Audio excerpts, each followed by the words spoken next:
Welcome to 21st Century Dating Decoded. We're making modern love simple. Get ready to decode your love life. Brought to you by Mingle. I want you to imagine, just for a second, that you're sitting on your couch after a really long, just remarkably exhausting day. We've all been there. Right. And you've got your phone in one hand, maybe a glass of wine or a cup of tea in the other. And you're engaging in this quintessential modern romantic ritual. You know, you are swiping on a dating app. The endless scroll. The endless scroll, exactly. And you're feeling that really familiar, just heavy dating fatigue. You're mindlessly flicking past profile after profile. But then you match with someone. Okay. And not just anyone. This person seems like incredible. They're perfectly witty. They're incredibly attentive, emotionally eloquent. Every single message they send is just perfectly calibrated to your specific sense of humor. Sounds too good to be true. Right. You start feeling that little flutter in your chest, the spark. And here's the really wild part. What if I told you that the person you were pouring your heart out to isn't actually a person at all? Yeah. What if on the other side of that screen, you're actually flirting with an algorithm? Or, you know, maybe a virtual assistant sitting in another country being paid like $5 an hour to generate leads for an executive. Yeah, or even a professional ghostwriter charging $200 an hour to just sound exactly like the guy in the photos. Exactly. I mean, it completely shatters the illusion of that spontaneous connection, doesn't it? It really does. We desperately want to believe that intimacy is this sacred, unmediated space, you know, just two people finding each other in the dark. But the reality of modern dating is that the space between two people is getting very, very crowded. So crowded. And that crowded space is exactly what we are unpacking today. So welcome, everyone, to a brand new deep dive for the 21st Century Dating Decoded show. Excited to get into this one. Me too. So today's title is Love, Delegated, Inside the World of Proxy Dating. I am your host, your guide, and as always, your enthusiastic resident learner. And sitting across from me is our analytical expert, the person who takes all these wild trends, connects the dots, and uncovers the profound why behind human behavior. It is fantastic to be here. And this topic, I mean, this is one that fundamentally challenges how we even define human connection. Yeah. It forces us to ask what it actually means to be authentic in a digital age. Because, you know, the rules are just completely changing. They really are. So let me lay out today's mission for you. We have gathered a massive stack of sources for this deep dive. We're talking sociological research papers, deep tech journalism, and viral vernacular accounts, like real stories from Reddit and TikTok. The ground level stuff. Exactly, the stuff people are actually saying.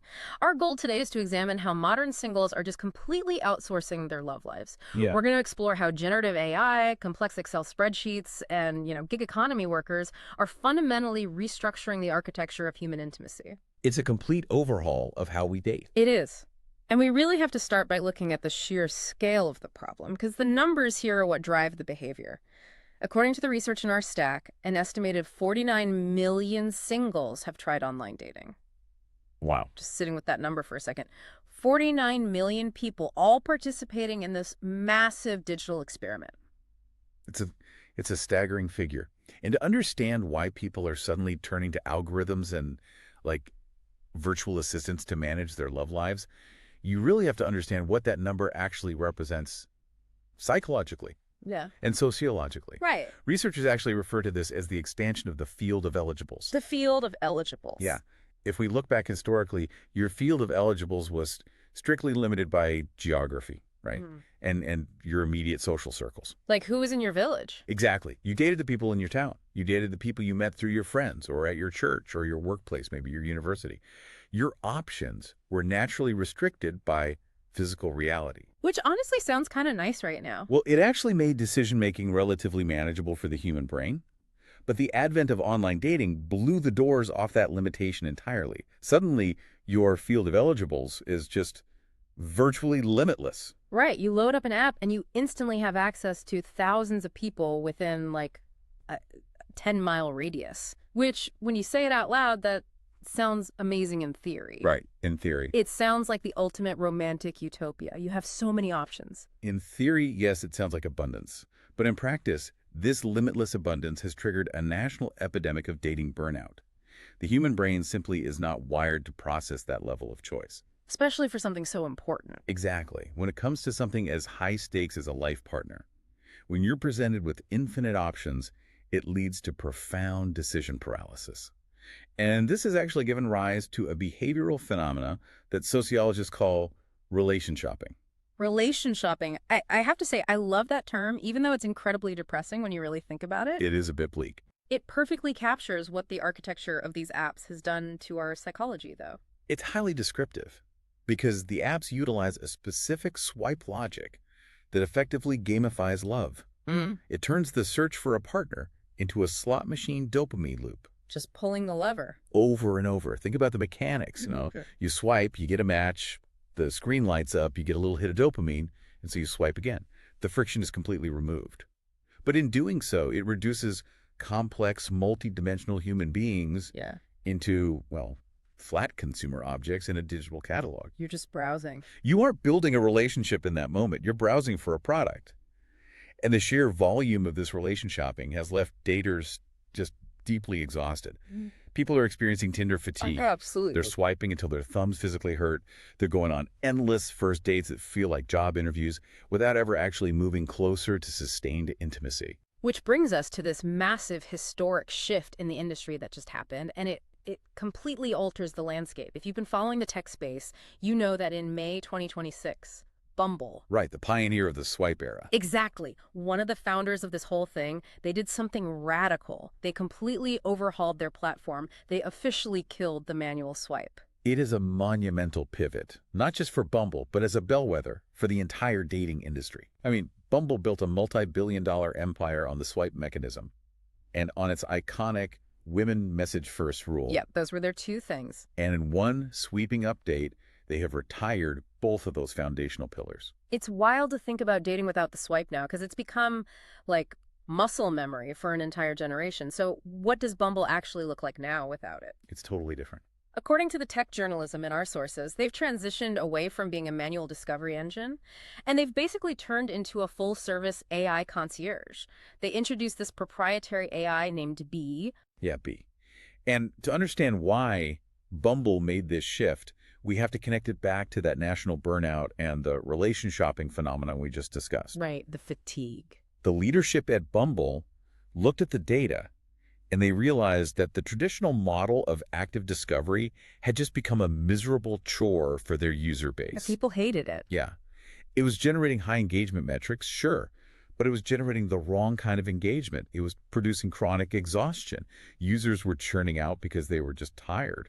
So the platform is moving to an architecture they call passive discovery. Okay, so passive discovery, let me make sure I'm wrapping my head around this. Instead of me actively hunting for a partner, like spending an hour every night manually filtering through profiles, the app just takes over and does the heavy lifting for me. Essentially, yes. Yeah. Instead of relying on fleeting visual snapshots where you make these split-second, highly biased judgments based on a single photo. Like, oh, he's wearing a weird hat, swipe left. Exactly. Yeah. The new architecture is built on deep data syncing. The AI, B, acts as your digital proxy. It analyzes your entire data footprint on the app, your stated values, your communication style, the nuances of your preferences, and it constructs a highly sophisticated digital twin of you. And here's where the sources show it gets genuinely mind-bending. Because this AI, B, it doesn't just passively curate a list of people for you to look at. It actually initiates conversation. Yes. Or rather, it talks to their AI. That's the crazy part. The tech breakdowns describe how B handles the entire small talk phase with other AI assistants before the human users ever even realize a match has been made. That is the defining feature of this new era of proxy dating. The AIs are negotiating the baseline compatibility up front, machine to machine. Wow. Imagine your AI pinging someone else's AI in the background to ask about their stance on having kids or their career ambitions or whether they're a homebody or like to go out on weekends. All of this routine vetting happens in the background. That's insane. And Bumble argues that this effectively ends ghosting as we know it. Wait, really? How? Because if a match doesn't work out during that vetting phase, the rejection happens entirely at the proxy level. You, the human user, you never experience the emotional sting of being ignored or rejected. You are only presented with the success stories. You know what this actually sounds like? Listening to you describe this AI negotiating compatibility in the background, it sounds exactly like hiring a real estate agent for your heart. A real estate agent, I like that. Yeah. You hire this professional agent, they go out, they do all the grueling open houses, they deal with the haggling, they negotiate the terms, they filter out the bad offers, and they only come back to you with the closing paperwork when it's a guaranteed solid deal. That is a remarkably accurate way to look at it. The AI is doing all the tedious legwork. It's filtering out the fundamentally incompatible properties, so to speak, and presenting you with a highly curated selection of final, viable options. It is designed entirely to protect your time and your emotional energy. I hear the logic, and I understand why exhausted people would want that, for sure. But I have to push back here. Okay, let's hear it. If we completely remove the swipe to save our sanity, and we let an AI do all the negotiating in the background, aren't we also killing the spark of serendipity? I mean, romance is inherently unpredictable, right? It is. It's about chemistry, which isn't always logical. Is replacing luck with clinical algorithmic efficiency really going to spark romance? When the real estate agent brings you the paperwork, it's efficient, sure, but it's not exactly romantic. That is the exact tension at the heart of this transition. And it's heavily debated in the sociological circles we pulled from. Critics argue exactly what you just said, that by automating the discovery and the small talk, we lose the magic of a chance encounter. We lose the messiness. Yeah, we lose the beautiful friction of two strangers clumsily trying to figure each other out. But the counter-argument, which proponents of this technology heavily lean into, is that serendipity on a swipe app was always an illusion anyway. Oh, interesting. They argue it was often just a lucky roll of the dice in a highly superficial, visually driven game. By replacing that luck with deep data logic, they claim to be increasing the actual quality of the connection. So they think it's better serendipity. Exactly. They argue that the AI can actually create a better kind of serendipity by matching you with someone you might have swiped left on because of a bad photo, but who actually aligns perfectly with your deep core values. It's a fascinating debate. Are we gaining quality at the cost of spontaneity? But here's the thing. We don't even have to wait for Bumble's app-level AI to become the norm to see this happening. Because while Bumble is officially sanctioning AI proxies on their platform, users have been covertly using AI in their personal everyday dating lives for quite a while now. Oh, absolutely. The structural shift has already begun right in our private text threads. Yes, and this is where the dynamic moves from macro-level matching algorithms to micro-level, highly personal use of generative AI. We're talking about the integration of tools like ChatGPT, Claude, and specialized dating apps like Huzz AI and RizApp directly into everyday romantic communication. People are just pasting their texts in there. People are copying and pasting their most intimate conversations into these language models. There is this brilliant paper in our stack by sociologists Skylar Wang and Isabella Lupi. And they analyzed hundreds of these vernacular accounts, Reddit threads, TikToks, personal blogs from people who actively use generative AI to draft their romantic texts. It's fascinating research. It really is. And what I love is that they use classical sociology to explain what this is fundamentally doing to relationships. They specifically lean on the work of Georg Simmel. There's that classic sociological framework, right? Concept of the dyad. Yes. The idea that true intimacy is a world built for exactly two people. Precisely. Georg Simmel wrote extensively about social forms, and he drew a very sharp distinction between a dyad, a relationship of two, and a triad, a relationship of three. For Simmel, the dyad is the most fragile, intimate, and beautiful of all social forms. Because it's just the two of you. Exactly. And the reason it's so special is because it admits no audience. It admits no mediator. A romance has historically been theorized as the ultimate dyad. It's a self-contained world of two. The fragility comes from the fact that if one person leaves, the entire world collapses. Right. That inherent fragility is what makes intimacy feel so precious and significant. It's just you and me against the world. No one else knows what we're saying to each other. Exactly. But the moment you introduce a third party into that dynamic, the dyad irrevocably transforms into a triad. And a triad fundamentally changes the relational architecture. Because now there's an outsider. Right. A triad introduces the possibility of mediation, of coalition building, of two parties withholding secrets from a third. Think of a couples therapist or even just a best friend you vent to about your partner. Bringing them in changes the dynamic of the relationship. But Wang and Lupi argue that generative AI creates a very specific, historically novel kind of triad. It's not the same as complaining to your best friend. They call it the covert triad. The covert triad. And this framework is just so illuminating. They identify 3 specific qualifiers that make this new AI triad unique. First, it's covert. When you complain to a friend or go to a therapist, that third party is usually known or at least understandable to both partners. But the AI intermediary is completely hidden from the receiver. Only the person deploying the AI knows it's there.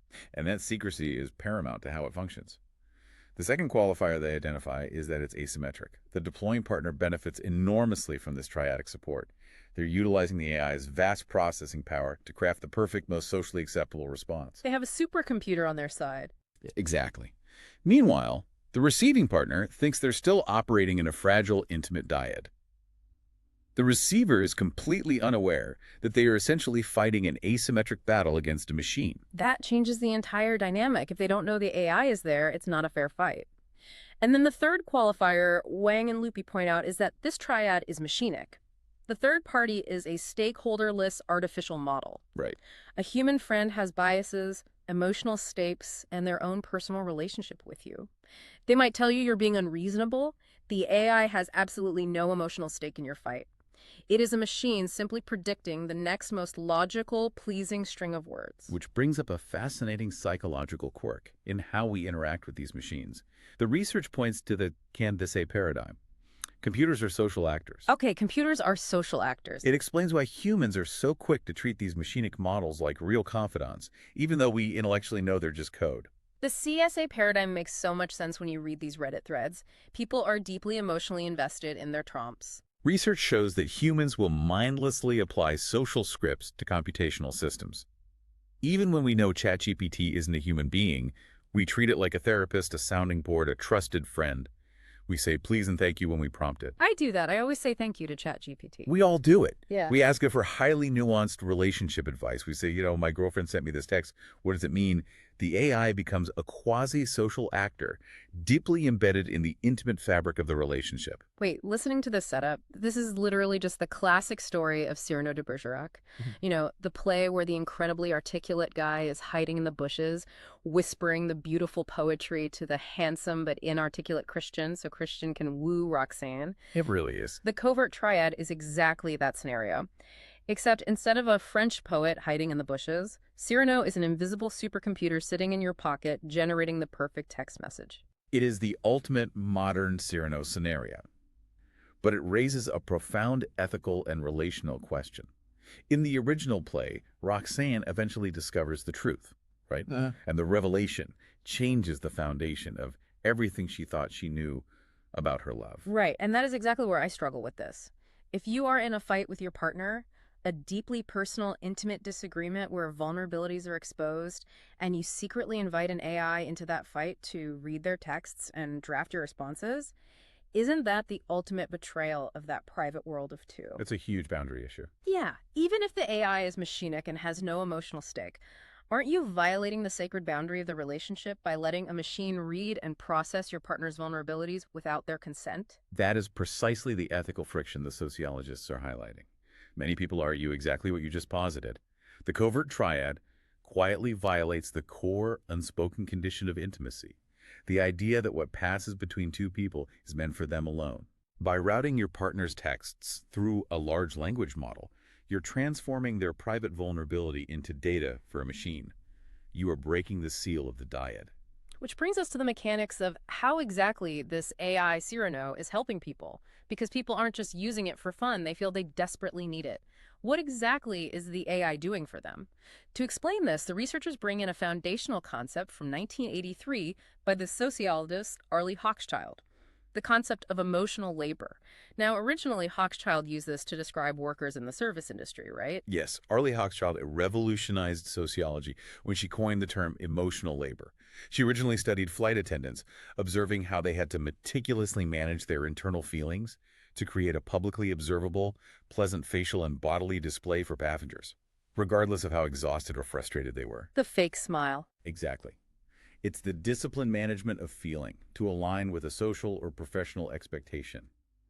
But over time, sociologists realize this concept applies heavily to intimate relationships as well. We all do emotional labor with our partners, right? We manage our anger during a fight. We try to summon empathy when they're stressed. We work to show care even when we're tired. But the research here shows that this AI-mediated condition has done something completely novel. It has fractured emotional labor. It's literally split it into two distinct parts. This is perhaps one of the most brilliant insights from Wang and Lupi's research. They argue that generative AI does not replace emotional labor. It bifurcates it. It breaks it cleanly into feeling labor and articulation labor. Let's really drill down on those two terms, because this distinction explains so much of modern digital behavior. Feeling labor is the interior work, right? Correct. Feeling labor is the actual human experience of generating remorse, feeling deep care, or experiencing vulnerability. This part remains entirely human. The AI cannot feel sorry for your partner. The AI cannot feel love. It's just code. Exactly. You still have to do the heavy lifting of the feeling labor yourself. You have to recognize that you messed up and actually feel the guilt. Right, you own the emotion. Yeah. But then there's the second half, articulation labor. Exactly. Articulation labor is the expressive work. It's the immense cognitive effort required to convert that raw internal feeling into language that your partner can actually receive, process, and understand. It's finding the right words, striking the right tone, managing the syntax so it doesn't sound aggressive. And this is the labor that is increasingly being delegated to generative AI.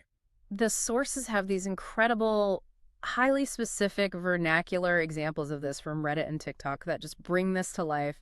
We have users in these threads saying things like, look, I knew I was sorry, I truly felt it, I just couldn't find a way to type it out. Yeah. That didn't come off as defensive or sarcastic. Yeah, they're scared of saying the wrong thing. Or you have people using ChatGPT to draft a breakup text because they are terrified of saying the wrong thing. Or they're literally feeding their partner's cryptic, passive-aggressive text into an AI and asking, like, decode this for me and give me a response that de-escalates the situation. They want to avoid stepping on a landmine. The recurring trope in all of these vernacular accounts is what the researchers eloquently call inarticulacy redeemed. The user feels very strongly that they own the emotion. They know they're genuinely sorry or genuinely hurt or genuinely in love, but they deeply lack the fluency to express it safely in text. Right, they just don't have the words. They feel their own unedited words will just make the fight worse or ruin the vibe. So they enter into a partnership with the tool. The machine supplies the form, while the human supplies the content. It's like the AI is acting as a linguistic scaffold for their messy human emotions. But what is so fascinating is the procedural form this actually takes in practice. The research notes that because of this AI tool, articulation labor becomes preemptive and rehearsed. What does that rehearsal actually look like for a user sitting on their couch? It looks like a digital sandbox. Think about the era before AI. If you were mad at your partner, you might draft a text in your notes app, maybe reread it once and send it. Or you might call a friend to vent. Now, users are literally testing their utterances against the AI before the human partner ever sees them. They're practicing. They graft a text, paste it into ChatGPT, and ask, how will my partner react to this? Or make this sound less aggressive but keep the main point. They simulate the entire conversation. They rehearse their emotional expression with a synthetic partner, tweaking all the variables before they ever hit send to their real partner. It's like emotional quality assurance testing. You are running your feelings through a focus group of one supercomputer. Precisely. It is an extension of the editorial control we already had with text messages, where you can backspace and rewrite, but taken to an anticipatory extreme. Yeah. You aren't just editing your words, you are attempting to mathematically model the future reception of those words. But think about the scale of this. If millions of people are doing this, if everyone is routing their apologies, their breakup texts, and their vulnerable moments through the exact same handful of large language models, aren't we risking something the researchers call the standardization of intimacy? We absolutely are. And it's a significant sociological concern. When you ask ChatGPT to rewrite an angry text to sound better or more constructive, the model defaults to a very specific, statistically safe tone. Very HR friendly. Exactly. It It tests tends to produce language that is incredibly smooth, highly empathetic, devoid of sharp edges, and heavily reliant on I statements. It sounds exactly like a therapy book. Oh, totally. As one incredibly perceptive Reddit user observed in the dataset, they said, all those long emotional messages my partner sent started to sound identically structured. The danger here is that human idiosyncrasy completely disappears. The messy, unique, sometimes jagged, sometimes weirdly poetic voice of your partner gets replaced by a homogenized, perfectly calibrated, corporate therapy speak. I feel like a lot of people probably justify this by looking at it like a Hallmark greeting card, you know? It's the great comparison. You go to the store, you're looking for an anniversary card. You didn't write the poem inside the card, you didn't paint the picture, but you spent 20 minutes in the aisle reading 50 different cards, and you picked that specific one because the poem inside perfectly matched your internal feeling. You own the feeling, Hallmark owns the articulation. Is AI just a highly personalized, dynamic Hallmark card? That is exactly the primary defense users rely on when explaining their behavior. They view the AI as just a more dynamic, customizable greeting card. They argue that the intent is what truly matters, and the AI is just a tool to deliver that intent more effectively. But wait, I have to push back on the Hallmark defense. Romance is supposed to be risky. The whole point of intimacy is the vulnerability of trying to explain your messy, chaotic self to another person. If we use AI to calibrate every single word to be perfectly safe, polished, and therapy approved, don't we lose the beautiful imperfection that makes intimacy real in the first place? Doesn't the struggle to find the words actually prove the love? That is a profound counterpoint, and it's exactly what concerns sociologists studying this shift. A lot of the force, the sheer emotional weight of intimate language, comes from the fact that it is a struggle. Right. When your partner stumbles over their words, when they use a weird metaphor that only makes sense to the two of you, when they double text because they're nervous, that imperfection bears the mark of their true, authentic self. If we iron out all the wrinkles using AI to avoid misunderstanding, we might make communication much more efficient, but we risk stripping it entirely of its soul. Which naturally leads us to the fallout, because eventually the truth usually comes out. What happens when a partner discovers that this AI Cyrano has been writing their love letters or their apologies? This brings us to the authenticity paradox and the rise of a phenomenon called chat phishing. The ethical and emotional fallout of this technology being discovered is just immense. We're seeing a brand new phenomenon in the digital dating space termed chat phishing. Everyone is familiar with catfishing, right? Yeah, pretending to be someone else visually using fake photos. Right. Chat phishing is when someone uses a plagiarism machine, an AI, to generate deep, intimate, emotional texts, and the recipient feels deeply deceived and violated upon discovering it. We have this absolutely brutal story from the Reddit corpus in the research stack. A wife discovers, months after the fact, that her husband had used ChatGPT to write every single card he had given her. Valentine's Day, Mother's Day, anniversaries, and not just that, but every single long-form apology text he had sent her after their fights. It's devastating. The comments on the thread were just devastating. People were horrified, saying, he used a plagiarism machine to churn out fake love notes. That specific visceral conflict reveals a massive cultural fracture in how we're attempting to define authenticity today. The researchers point out that society is currently splitting into two distinct, warring camps regarding what makes communication real. The first camp defines authenticity strictly as linguistic authorship.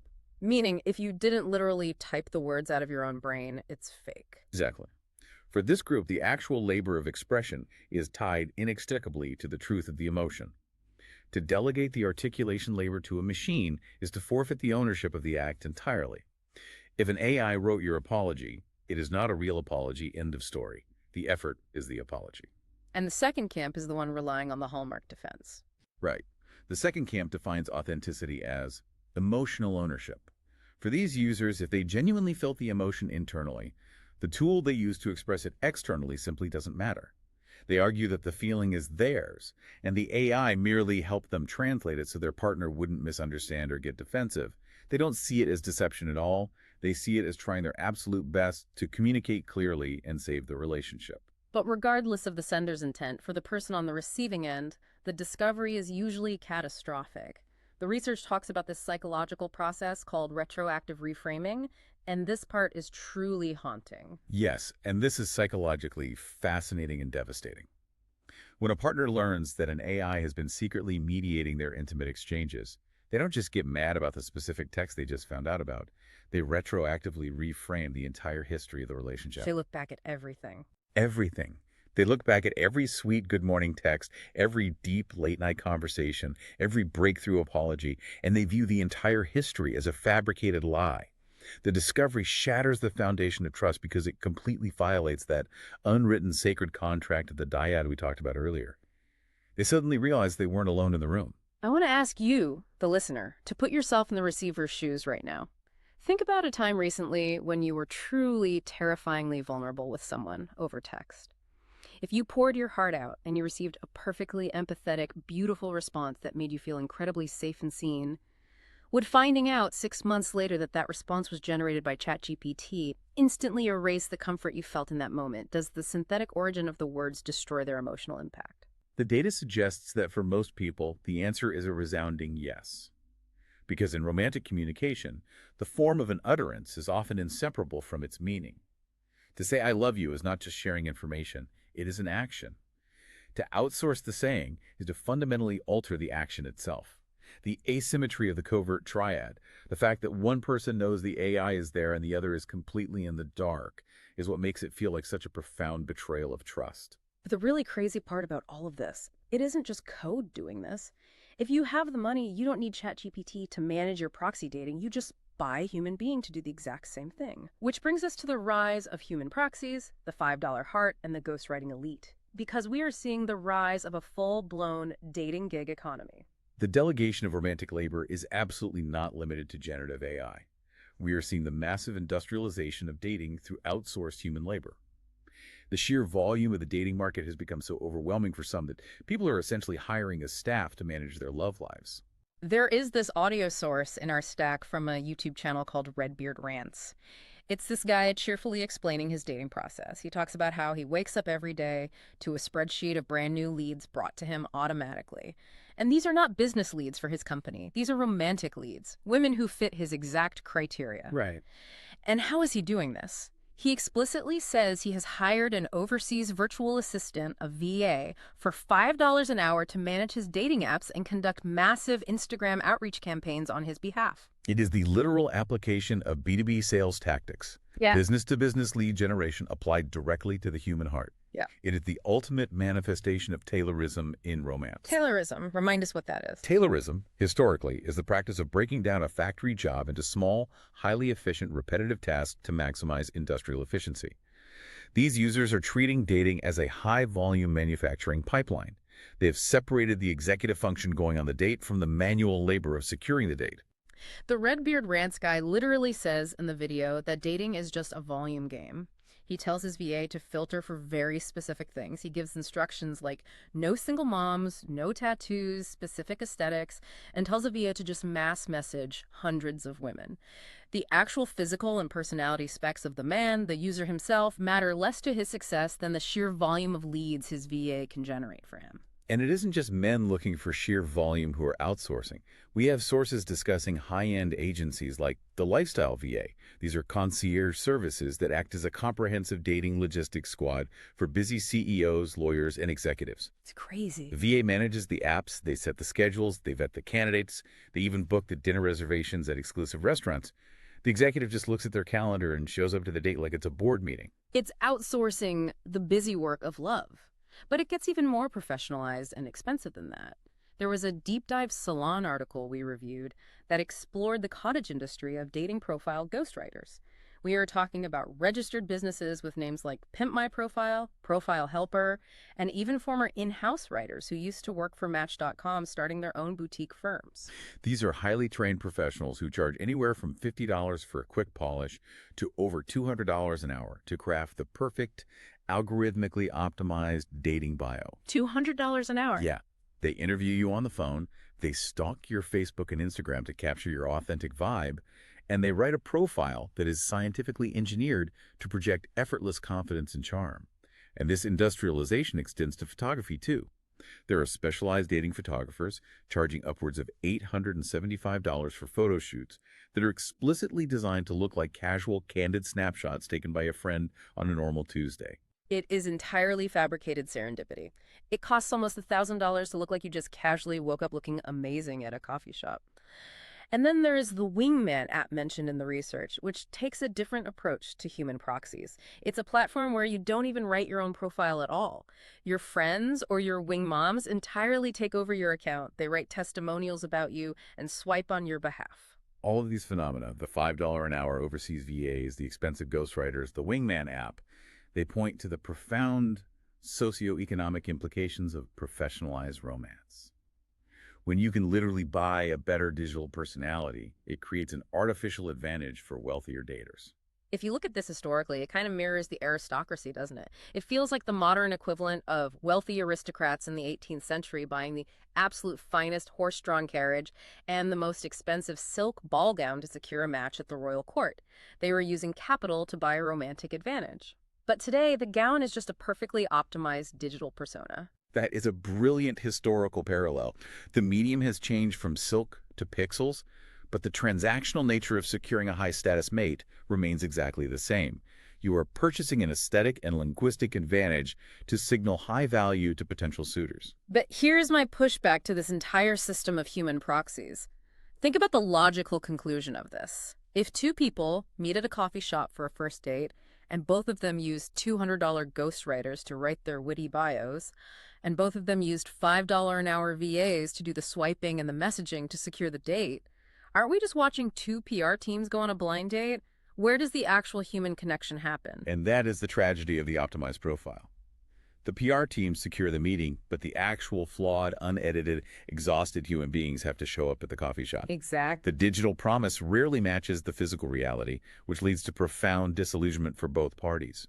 The ghostwritten profile sets an expectation of effortless charm and perfect banter that the real human being simply cannot sustain for more than 5 minutes in person. Which perfectly explains why a completely different group of people have decided to fight back against this system in their own way. How do normal people without a PR team and without a virtual assistant cope with these opaque black box algorithms? Well, they use spreadsheets. This brings us to the movement of the resistance, the love hackers and their data auxiliaries. This is one of the most fascinating behavioral adaptations we found in the sociological research. Not everyone is outsourcing to ghostwriters or AI to win the game. A very specific demographic is attempting to regain agency over the chaos of the dating pool by turning to intense data management. We are talking about the love hackers. Love hackers. And what are they using to hack love? Microsoft Excel, Google Sheets, Apple numbers. They are literally building massive color-coded spreadsheets to track their romantic lives. The research by sociologist Skylar Wang focuses heavily on young knowledge economy workers, people working in tech, finance, law, data analysis. These are individuals who are highly proficient in data management and optimization in their professional lives, and they are importing those exact corporate skills into their personal lives to tame the wild dating market. Wang calls these spreadsheets data auxiliaries. Data auxiliaries. I love the academic framing of this. What exactly does it mean in this context? What is an auxiliary to? A data auxiliary is a personalized vernacular tracking system meant to fill the massive data blind spots of the major platforms.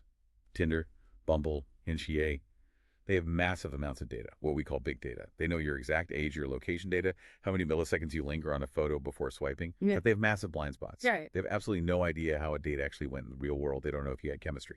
So users build these customized spreadsheets to track the small data, the intimate experiential details that the Silicon Valley algorithms cannot see. Wang breaks this love hacking process down into 3 distinct steps. The first step is problematizing. Problematizing is a crucial cognitive shift. It's the moment where the user stops viewing dating as a mysterious, romantic, serendipitous endeavor and starts framing it as a structural, data-driven problem. They look at their Tinder fatigue and say, this isn't a failure of romance or a failure of me. This is a failure of data management. I need a better system to track my pipeline. They view romance as a problem that can be systematically solved with a technical solution. Okay, so once they frame it as a data problem, they move to step 2, which is tailoring.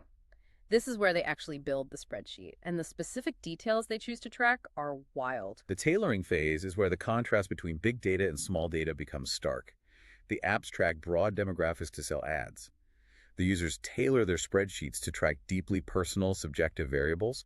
They log things like intellectual compatibility on a scale of 1 to 10, the flow of the conversation, physical chemistry, specific quirks, or value alignments like the exact number of children they want or their political leanings. My favorite variable from the research was a user who literally created a column to track, did they smell strange? Because an algorithm in Silicon Valley cannot predict a weird in-person smell. Exactly. The spreadsheet allows them to capture the sensory, physical, messy reality of the human encounter that the digital interface completely misses. And then there's third step, sense-making, and this is where the research gets a little bittersweet. Sense-making involves evaluating the actual utility of this massive tracking effort. And what Wang found is a fascinating conundrum. Despite all this intense quantification, the color coding, the pivot tables, and the data entry, very few users could point to actual behavioral shifts caused by the spreadsheet. Wait, really? It didn't help? It didn't actually make them better at dating. The primary benefit of the data auxiliary was purely psychological comfort. It just made them feel like they were in control of the chaos. Precisely. The dating market feels chaotic, random, and frequently rejecting. Managing a spreadsheet provides a sense of structure and agency. However, users freely admit that when the meticulously tracked data on the spreadsheet clashes with their gut feeling about a person, they almost always throw out the data and go with their gut. The data ultimately bows to human intuition. They're essentially running a quarterly earnings report on human chemistry just to convince themselves they are the CEO of their own romance. It's a coping mechanism. But I have to push back on these love hackers by turning every single date into a data point on an Excel grid. Aren't they actually killing their own romantic intuition? Are we losing the ability to just feel if a date went well without having to go home, open our laptops, and check the metrics on a screen? That is the danger of what critics call technological solutionism. The ingrained belief that every single human problem, even heartbreak, has a technical or data-driven fix. When you over-index on the data, you risk allowing your relational literacy, your basic social intuition, to atrophy. You become so focused on the metrics and the columns that you lose touch with the organic, messy reality of the person sitting across the table from you. Which provides the perfect bridge to our final, grand sociological conclusion. We need to connect all of these isolated phenomena, the AI proxies, drafting texts, the $5 VAs swiping in the Philippines, the complex Excel spreadsheets, to a much larger, overarching societal shift. To understand the true gravity of what is happening across all these platforms, we turn to the sociologist Hao Wang, who brilliantly applied a famous theory by the philosopher Jürgen Habermas to the modern online dating ecosystem. Habermas proposed the theory of the colonization of the life world. Let's unpack this carefully because it ties everything together. What exactly is the life world and what is the system in this framework? According to Habermas, society is divided into two distinct realms. The life world is the realm of communicative action. It is where spontaneous connection, shared meaning, culture, and genuine mutual understanding happen. Romance, courtship, and intimacy historically belong entirely in the life world. The other realm is the system. The system is the realm of strategic action. It is governed by efficiency, commercial logic, money, power, and algorithms. So colonization happens when the system invades and takes over the life world. Exactly. The algorithmic colonization of love occurs when the technocratic commercial rules of dating apps and AI models encroach upon the romantic life world. Communicative action, trying to understand someone, is replaced by strategic efficiency, trying to acquire someone. And Hao Wang identifies 3 severe pathological effects of this colonization on our society. Let's go through those 3 pathologies. The first one Wang identifies is the loss of meaning. In the colonized life world, love is literally pulverized into math. The renowned sociologist Zygmunt Bauman famously compared modern dating to ordering a pizza online. The gamification and the swipe logic reduce potential partners to consumer objects in a catalog. You aren't building a shared meaning with a human being, you are simply optimizing a transaction. The profound, symbolic, deeply human meaning of romance is lost to the cold logic of the marketplace. Which leads directly to the second pathology, the legitimation crisis. And the researchers tie this explicitly to surveillance capitalism. Surveillance capitalism, a term popularized by Shoshana Zuboff, is an economic system that claims private human experience as free raw material, translates it into behavioral data, and sells it. The legitimation crisis occurs because dating apps hold an immense asymmetrical power over users. The apps are opaque black boxes. We don't know how they match us. The research gives some terrifying real-world examples of this exploitation. A Cupid was involved in a major scandal where user photos were utilized by an investment group, Clarify, to train facial recognition algorithms without the user's explicit knowledge. And Grindr faced a massive backlash for sharing users' highly sensitive data, including HIV status, with third-party advertisers. This is the dark heart of the legitimation crisis. The platforms hoard your most intimate vulnerabilities, your desires, your rejections, and they exploit them for commercial gain. Meanwhile, they manipulate your behavior to keep you swiping or to force you to buy premium services. You think you are searching for love, but the algorithm is searching for revenue. And the third pathology caused by this colonization is the identity crisis. Because the algorithm ultimately controls visibility, who sees you and who doesn't. Users develop what is called an algorithmic imaginary. They try to guess what the black box wants, and they alter their true identities to please it. They pose with specific pets they don't own because they heard it boosts matches. They change their stated hobbies to appear more mainstream. They lie about their age or gender, all to win the algorithmic game. Their identity is no longer self-determined. It is colonized by the metrics of the system. The research also mentions this haunting concept of the uncontract. The uncontract refers to the automated enforcement of interactions. In a healthy life world, humans negotiate boundaries through dialogue and promises. We figure it out together. In the system, the algorithm enforces the interaction unilaterally. If you don't meet the physical spec filter someone set, you simply do not exist to them. You are invisible. It bypasses human moral agency and empathy entirely. I want to ask you, the listener, to reflect deeply on this as we wrap up today's deep dive. Think about everything we've covered. If the algorithm works, if it successfully analyzes your data, utilizes a covert AI triad to draft perfect messages, bypasses all the messy human dialogue, and actually finds you your perfect mathematically optimized match, does it matter that it harvested your behavioral surplus and manipulated your identity to do it? Do the ends justify the dystopian means? It is the ultimate question of the modern era, not just in dating, but in how we live. Are we willing to trade our agency, our privacy, and the messy beauty of human intuition for the promise of algorithmic efficiency? As we transition into our final thoughts, we want to leave you with something to really mull over. Throughout this discussion, we have highlighted the tension around the covert triad, the shock and profound betrayal people feel when they discover an AI wrote their partner's texts. But if we extrapolate current trends, we are hurtling toward a chilling future scenario. What happens when the baseline expectation shifts? What happens when we reach a point where everyone simply assumes that every text, every apology, every witty bio is AI-assisted? On that day, the covert triad is no longer covert. It's just normal. It's just how people talk. Exactly. And on that day, a new, much darker question takes its place. The question is no longer whether the words are real or fake, because we will assume they are synthesized. The question becomes whether we, as a society, have collectively decided that real simply doesn't matter anymore. If an optimized synthetic illusion makes us feel good, will we just accept the illusion as the new reality? That is a thought that will genuinely keep me up at night. Are we willingly surrendering the messy, painful, beautiful reality of human love for the comfort of a perfect simulation? But before we get too lost in the existential dread of the algorithmic future, we have a real-world antidote for you today. If you are listening to this and feeling completely overwhelmed by the spreadsheets, the AI proxies, the VAs, and the dating app fatigue, we want you to put down your phone. We want to highly encourage you to check out the Speed Mingle's concepts. It's the perfect counter movement to everything we just discussed today. It is about actively fighting colonization and getting back to the human life world. Exactly. We urge you to put down the data auxiliaries, close ChatGPT, delete the apps for a weekend, and attend a real-life Speed Mingle event in your area.